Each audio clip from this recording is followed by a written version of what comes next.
हरिबिंदी विश्लेषण और मूल्यांकन। तो इसका पाठबोध और प्रक्रिया पढ़ते हैं।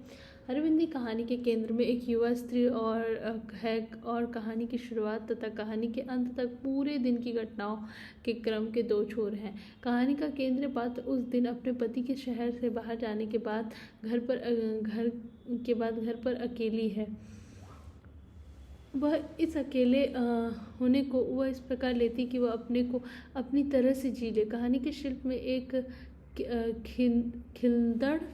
खिलदड़पन नज़र आता है, जिसमें सामान्य सी छोटी छोटी बातें हैं और कुछ हरकतें हैं जो ऊपर से देखने पर बिल्कुल ही अप्रधान लगती हैं, परंतु इन अप्रधान लगने वाली बातों और हरकतों के माध्यम से ही कहानी सोच और गहराइयों में पाठक को ले जाती है। स्त्री को ख्याल आता है कि उसका पति राजन दिल्ली गया हुआ है, तो वह आश्वस्त होती कि आज सुबह जल्दी नहीं उठना पड़ेगा।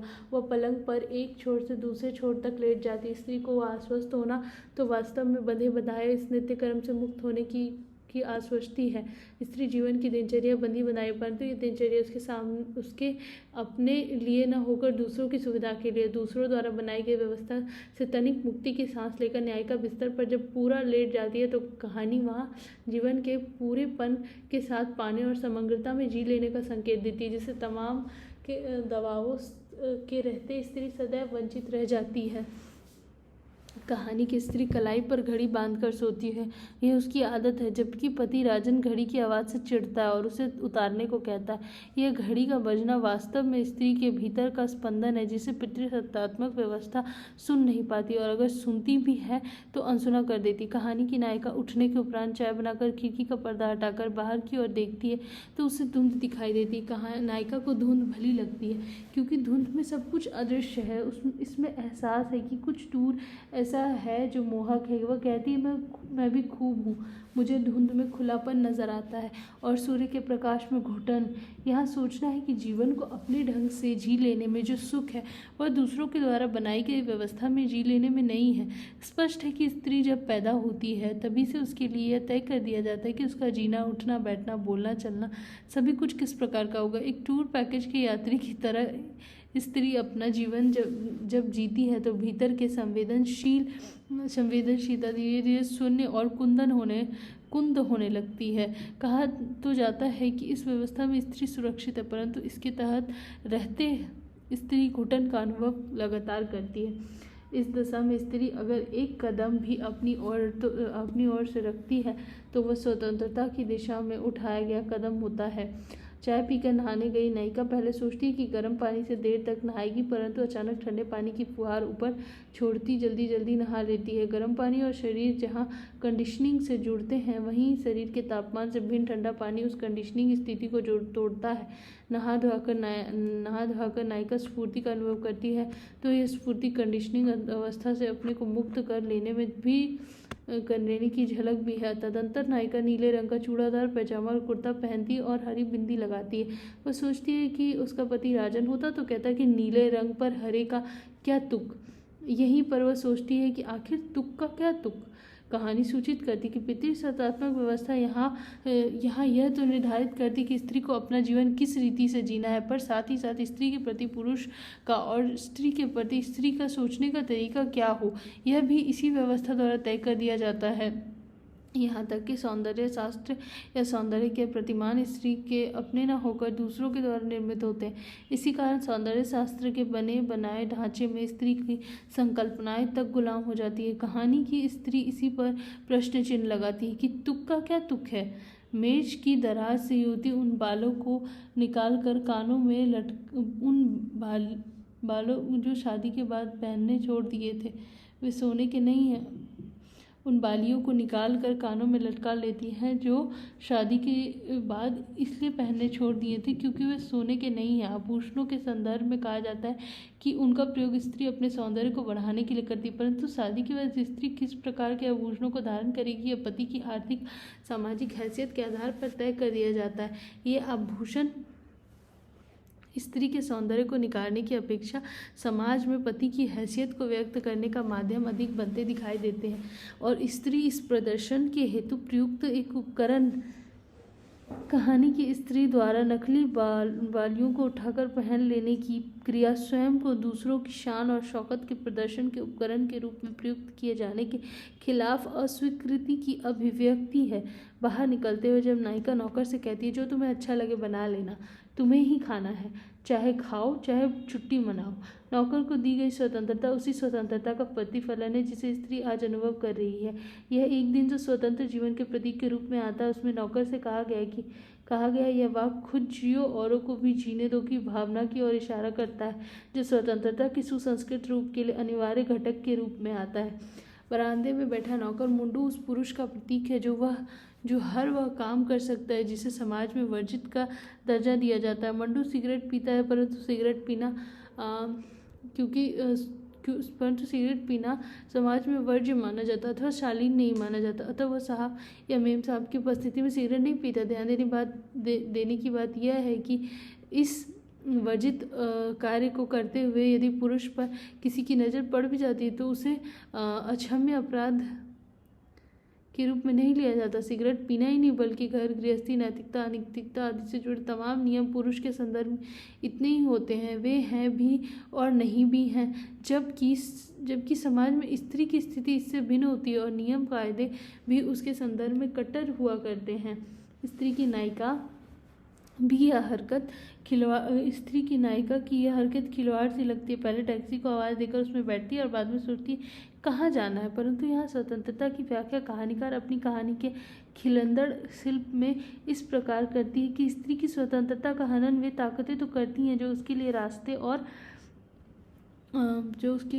और मंजिलें तय कर उसे उस पर चलने को कहती है। परंतु इस व्यवस्था का शिकार स्त्री स्वयं भी स्वतंत्रता की परिभाषा करती है, रास्ते पूर्व निर्धारित करती है, मंजिल की हद भी तय करती है, जबकि स्वतंत्रता एक अनवरत प्रक्रिया है। कहानी की स्त्री स्वतंत्रता की उस परिभाषा को भी तोड़ती है जिसमें सब कुछ पूर्व निर्धारित होने की शर्त होती है। यहाँ समाज निर्मित ढांचे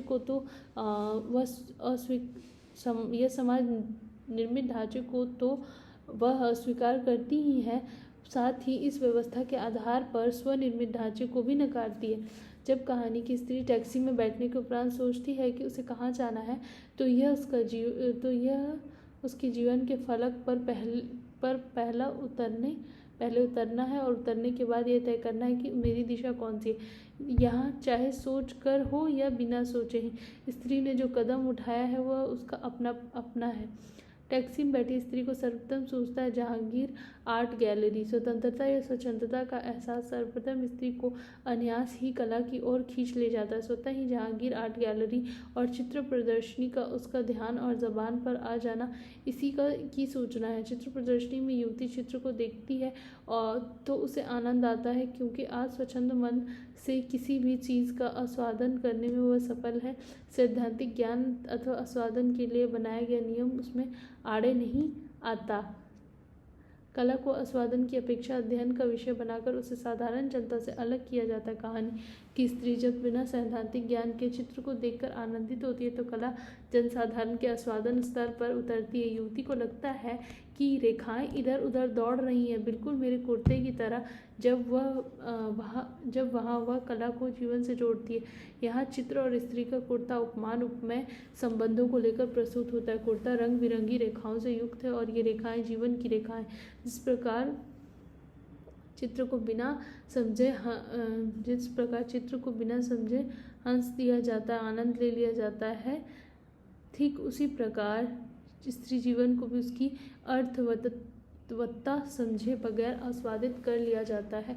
चित्र, युवती और आस्वादन ऐसे तीन प्रतीक हैं जो स्त्री समाज और अप्रोच की ओर संकेत करते हैं। युवती का जोर से हंस पड़ना भी तीनों के बीच की विडंबनात्मक स्थिति को ही जाहिर करता है। नायिका जब रेस्टोरेंट को देखती है तब उसे याद आता है कि जोरों की भूख लगी है। आम तौर पर स्त्री का जीवन रसोई और खाने के साथ जुड़ा होता है, परंतु यह जुड़ना अधिकतर दूसरों की भूख और स्वाद को ही ध्यान में रखते हुए होता है। स्त्रियों को अपनी भूख या उसकी अभिरुचि का ख्याल ही नहीं होता है। भोजन की रुचि संबंधी अवधारणा घरों में होती है तो वह 99% पुरुष की रुचि के आधार पर ही निर्मित होती है। घर के खाने का स्वाद तथा समय पुरुष की पसंद और सुविधा पर ही आश्रित रहता है। भले ही खाने की पूरी तैयारी स्त्री द्वारा ही क्यों न की जाती हो। रेस्तरां में जाकर युवती जब ऑर्डर देती है तो एक प्लेट गरम टिकिया और एक आइसक्रीम, तो उसमें खाद्य संबंधी अवधारणा के बने बनाए ढांचे को तोड़ने की बात आती है। हम जिस मामले में इतना कंडीशन्ड है कि खाने वाला आदमी क्या खाना चाहता है इसका कोई अर्थ नहीं होता। समाज में जीने वाला हर आदमी इसका इतना तो आदी हो जाता है कि इससे भिन्न होने की बात सोच नहीं पाता।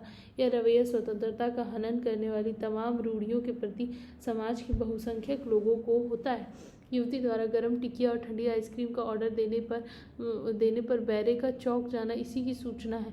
बैरा प्रश्न करता एक साथ, परंतु यहाँ पर ध्यान देने की बात है कि बैरे के प्रश्न के प्रति प्रश्न पुरुष मानसिकता और रूढ़ि के खिलाफ उठने वाले सवाल के रूप में उभरता। हाँ, कोई ऐतराज़ है क्या? कहानी के स्वाद की भाषा स्वतः ही यहाँ विशेष स्पष्ट करती जान पड़ती है। सवाल के अनुतान के माध्यम से ही ठंडे और गर्म को एक साथ न खाने की संकल्पना पर प्रहार होता है। इसी अनुतान के माध्यम से यह सवाल तमाम रूढ़ियों पर चोट करता अनंतर उसे तोड़ता है। यहाँ वह स्वाद का ढांचा तोड़कर वह अपनी स्वतंत्रता को अभिव्यक्त करती है। इसके बाद स्त्री का गमन दृश्य की ओर होता है। रेस्टोरेंट के बाहर निकलकर युवती की सोच में पिक्चर देखने की बात आती है। वह एक ऐसी फिल्म देखना चाहती है जो उसकी अपनी पसंद की हो, पति द्वारा चुनी हुई नहीं। संकेत यहाँ इस बात का है कि खाने की ही भांति स्त्री का देखना भी, अर्थात स्त्री क्या देखे और कितना देखे और कैसे देखे का निर्धारण पुरुष की अभिरुचि और उसके स्तर के आधार पर ही तय की जाती है। यहाँ कहानी की नायिका द्वारा देखे जाने का दृश्यपट स्वयं तय कर रही है। इस प्रकार वह दृश्य हेतु बनाए गए सांचों को तोड़ रही है। सिनेमाघर एक सार्वजनिक स्थल है। सार्वजनिक स्थल पर जाते समय भी शिष्ट व्यवहार के नाम पर कुछ शर्तें, ये शर्तें कहीं भी लिखित नहीं है, परंतु अलिखित रूप से ये शर्तें स्त्री और पुरुष दोनों के लिए अलग अलग रूप में से भी हैं। सिनेमाघर में पिक्चर देखने के दौरान किसी मजाकिया दृश्य पर जोर से हंसना सभ्यता की इस अलिखित शर्त के खिलाफ है, परंतु नायिका अपनी हंसी की उन्मुक्तता को बंधन में बांधे बगैर सिनेमा का पूरा आनंद लेते हुए जोर से हंसती है। इस प्रकार मर्द के हाथ टकरा जाने पर सॉरी कहना भी सभ्य व्यवहार के नाम पर संवेदना शून्य एक यांत्रिक प्रक्रिया है। यहाँ भी हंसते हुए स्त्री का हाथ जब एक पुरुष से टकरा जाता है तो वह सॉरी कहने के लिए मूर्ति है। ठीक वैसे ही जैसे नीला चूड़ीदार पजामा पहनने के बाद उसका हाथ पहले नीली बिंदी पर की तरफ जाता, परंतु यहाँ भी वह इस खोखले शिष्टाचार के तिलिस्म के बाहर आना चाहती है, अतः सॉरी कहने के बजाय वह हंस पड़ती है। पिक्चर देखने के उपरांत सिनेमा हॉल में मिले पुरुष के साथ युवती कॉफ़ी लेती है। वह स्वयं कॉफ़ी के पैसे देती है और आश्वस्त होती है कि पुरुष होने के नाते उसके साथी ने पैसे देने की जिद नहीं की। अनंतर बादलों से घिरे आकाश को और समुद्र को वे साथ साथ बैठकर देखते हैं। पुरुष प्रश्न करता, आप क्या सोच रही हैं? तो स्त्री का उत्तर होता, मैं सोच रही थी यदि समुद्र में कूद पड़ूं तो कितनी दूर तक अकेली तैर सकूंगी। यहाँ स्त्री का यह वाक्य संकेतात्मक है। स्त्री का यह वाक्य वस्तुतः स्वतंत्रता को परिभाषित करता है और हर व्यक्ति को उसको पा लेने की क्षमता की हद निर्धारित करता है। वस्तुतः स्वतंत्रता का अर्थ मात्र सुविधाओं को पा लेना मात्र नहीं होता, बल्कि स्वतंत्रता इस बात पर निर्भर करती है कि व्यक्ति अपनी व्यवस्था आप करे, अन्यथा आश्रित होना अपने आप में गुलामी की ओर ले जाता है। युवती जब कहती है समुद्र में मैं कितनी दूर अकेले तैर पाऊंगी, तो वह स्वयं मापती है कि अपनी व्यवस्था आप कर पाने में वह कहाँ तक सफल या समर्थ होगी, अथवा एक व्यक्ति के रूप में स्वतंत्र जीवन जीने की क्षमता स्त्री ने किस हद तक हासिल कर ली है। लेकिन पुरुष का यह सोचना कि टैक्सी का भाड़ा कितना लगेगा उसे पूंजी और व्यय से जोड़ता दिख पड़ता है। युवती आश्वस्त होती है कि वह आज पहली बार एक ऐसे पुरुष से मिल रही है जो यह नहीं जानना चाहते कि उसके पति हैं या नहीं, और हैं तो क्या काम करते हैं। स्त्री इसे एक सकारात्मक परिवर्तन के रूप में लेती है और आश्वस्त होती है कि यहाँ यह पुरुष चिंतन और संस्कृति के स्तर पर उठा हुआ है। वह स्त्री को महज एक संपत्ति के रूप में या वस्तु के रूप में नहीं देख रहा, अथवा बेटी, पत्नी आदि के रूप में स्त्री को स्त्री को वह पुरुष की सैटेलाइट नहीं मान रहा है, स्त्री को वह एक व्यक्ति के रूप में स्वीकार कर रहा है। यह भावना स्त्री को आश्वस्त करती है। रेस्तरां से कॉफ़ी के पैसे वह स्वयं देती है। जब आमतौर पर पुरुषों की तरह यह पुरुष खुद पैसे देने की जिद नहीं करता, बल्कि पैसे स्वयं देने वाली स्त्री यहाँ भी आश्वस्त है कि स्त्री होने के नाते उसके स्व को सेकेंडरी नहीं माना गया। आधे आधे पैसे भाड़े देकर टैक्सी लेकर घर जाने की बात तय हुई, परंतु टैक्सी से स्त्री के उतरने पर पैसे निकालने पर वह स्त्री को मना कर देता। रहने दीजिए, यहाँ स्त्री असहज होती है, पर पुरुष उसके क्यों के जवाब में कहता, आज का दिन मेरे लिए काफ़ी कीमती रहा। मैंने आज पहले किसी को हरी बिंदी लगाए नहीं देखा। हम देखते हैं कि साथ बिताए हुए पूरे समय में स्त्री इसलिए आश्वस्त होती रही है कि उसने युवती को एक मित्र या परिचित के रूप में लेते हुए एक व्यक्ति का दर्जा दिया, न कि उसे एक औरत मात्र के रूप में लैंगिक आधार पर देखा। स्त्री इसे समानता का ही संकेत मानती है, परंतु अंततः स्पष्ट होता है कि इस पुरुष का ध्यान भी उसके खुले व्यक्तित्व और स्वतंत्र चित्रण पर न जाकर उसके शरीर की सजावट के लिए लगाई गई हरी बिंदी पर गया। पुरुष अपने दिन को केवल इसलिए कीमती मानता है कि उसने एक ऐसी स्त्री को देखा जो दूसरों से भिन्न है। अब पढ़ते हैं बोलने वाली औरत, विश्लेषण और मूल्यांकन।